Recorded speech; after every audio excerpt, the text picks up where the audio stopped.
Hey folks, AJ here. Today we're going to go over the assembly and operation and control of a retrofit kit that we've came up with to replace an IES control system.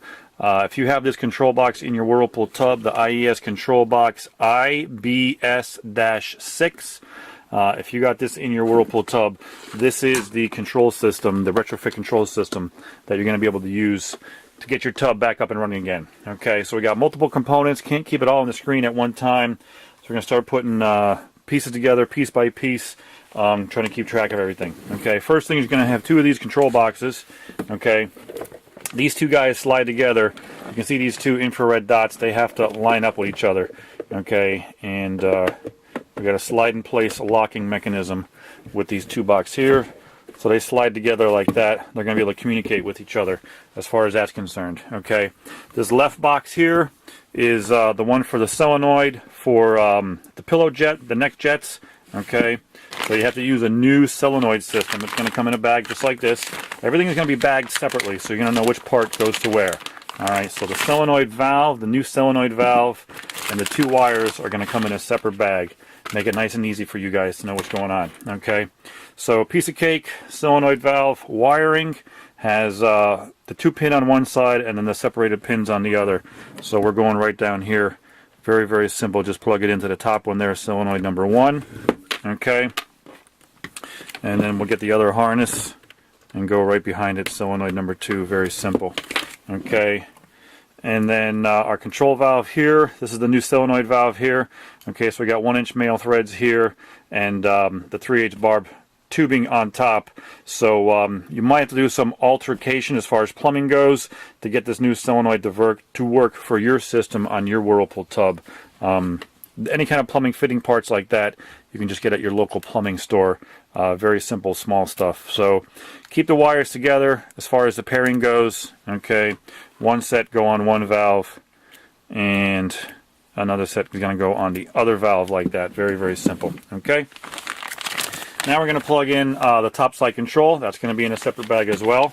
Okay, and the display wire, in case you get confused, it actually has a little red tag on it and says display on it, so that'll be easy. Okay, and we're going to plug this in to the right control box. Even though we have a display box over here on the left one, we're going to plug it into the right one. Okay, display into display, the red wire, so everything's all color coded, nice and easy for you. Just line the pins up when you're plugging it in, and then the same thing with the display. There's a little notch there on the bottom of the pin, so you want to make sure you line those up so they go in properly. You get this in the camera so everybody can see. So that goes in there, and then the display stays on the left-hand side. The temperature display will show on the left-hand side. Okay, so that's our display. Our next bag here of goodies is our light system. Let me show you how that goes together. Alright, it's going to go in the option plug. You can see we got the yellow tags here for the option. Alright, this one was already put together in the bag, so it's a 3-piece kit. Alright, so you got the pins that are going to go into this image light adapter plug. Okay, and then the other end of the pin is going to go to the light assembly itself. Now you can do one of two things with the light assembly.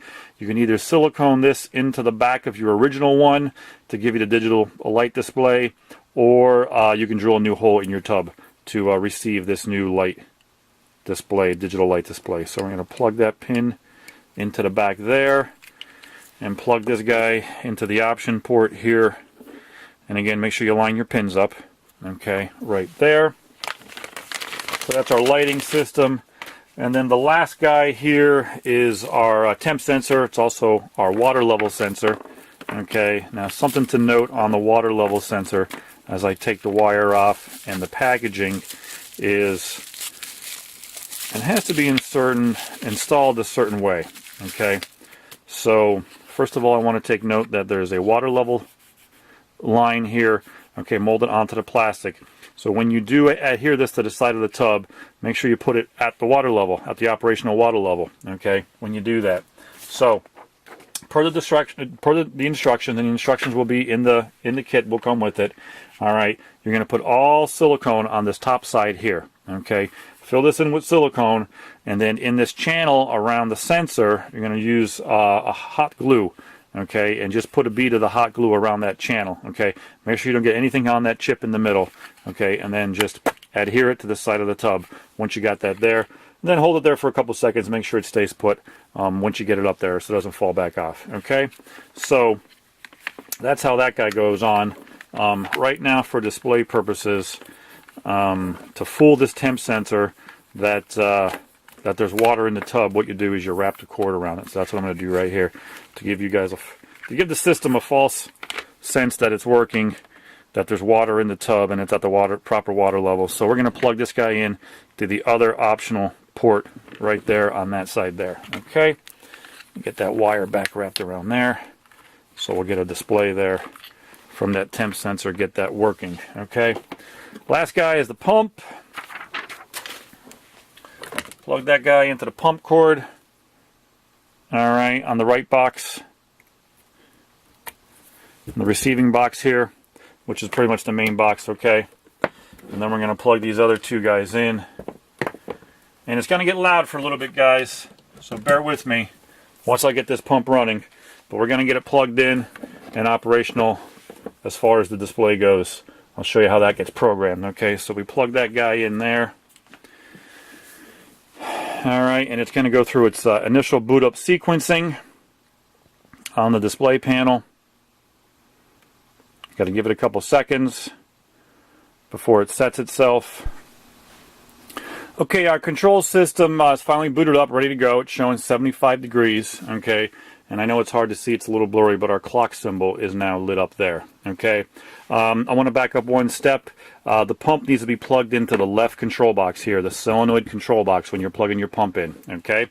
So, we got everything up and running. Let's start hitting these buttons, okay? And it's going to get a little loud here, folks, with this pump running. So hopefully you'll be able to hear my voice, and I'll be explaining everything going on over the sound of the pump.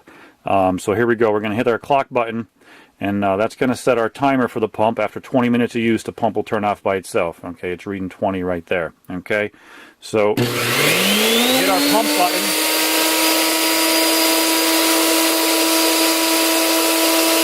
So it's 75 degrees, 20 minutes of use, 75 degrees.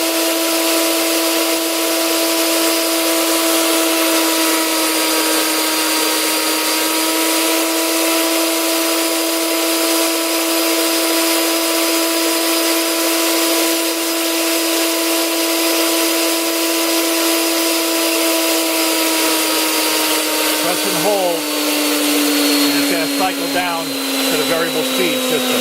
So it'll go all the way down to low speed, speed 1, and then you see WA there, that's the wave mode. So now you're going to witness it going through the wave mode.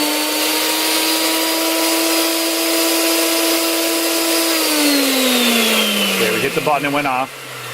Okay. Now, when this pump light comes back on, you're going to see the pillow light come on, and I'm going to demonstrate these the solenoid valve here in a second. Okay, so we're going to turn this pump back on. Now, that upper button there is the pillow. Okay,